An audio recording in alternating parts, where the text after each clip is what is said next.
Y bueno, nada, la verdad que muy contento de estar acá, de poder volver, encontrarme de vuelta con los compañeros, un grupo bárbaro. Así que bueno, feliz y entrenando muy bien y a disposición del entrenador. Estoy muy contento.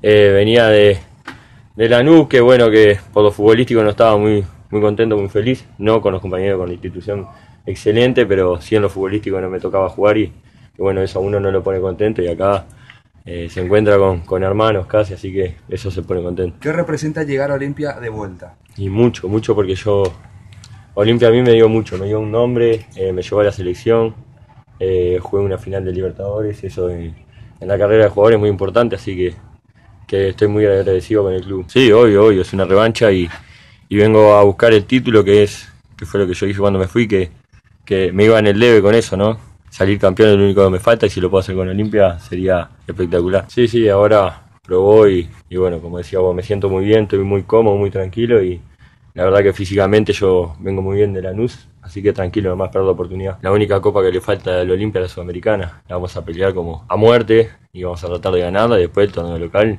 porque Olimpia es grande y tiene que pelear siempre ahí arriba.